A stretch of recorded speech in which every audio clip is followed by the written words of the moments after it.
మీకు కృష్ణకుమారి గారికి పరిస్థితుల వల్ల కొంత రిఫ్ట్ వచ్చినా మీలోని ఒక ప్రొటెక్టివ్ అక్క మాత్రం ఒక సందర్భంలో విపరీతంగా మేలుకుని ఎన్టీ రామారావు గారు కృష్ణకుమారి గారు వివాహం దాకా వారి విషయం వెళ్ళిందని తెలిసి ఆ తర్వాత గొడవలయ్యి ఆయన ఒక అడుగు వెనక్కి వేశారు అన్న తర్వాత మీరు వెళ్ళి ఆయన నిలదీసి తిట్టారని అంటుంటారు, నిజమా?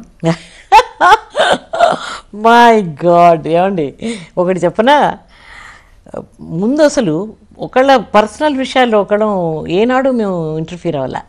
వాళ్ళిద్దరూ వివాహం చేసుకుందాం అనుకుని అది ఫెయిల్ అయితే మంచి నేనెవరినని వెళ్ళి ఆయన్ని తిట్టడం, చెడామడా తిట్టాల్సిన అవసరం, లేకపోతే దెబ్బలు కొట్టాల్సిన అవసరం నాకు లేదు కదా. అలాంటిది అసలు అలాంటి ఇన్సిడెంటే జరగలేదు. రామారావు గారికి నేనంటే ఒక విపరీతమైన గౌరవం ఉండేది. ఫిలిం డెవలప్మెంట్ కార్పొరేషన్లో 2 సార్లు నన్ను ఆయన వేసుకుని నా చేత పని చేయించుకున్నారు అక్కడ.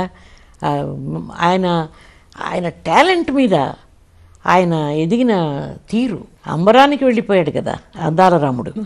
అలా వెళ్ళినప్పుడు ఆయన మీద గురుభావం తప్ప ఇలాంటి చిల్లర విషయాలన్నీ వచ్చేవి కాదు, ఈ టుమ్రీ విషయాలన్నీ వచ్చేవి కాదు.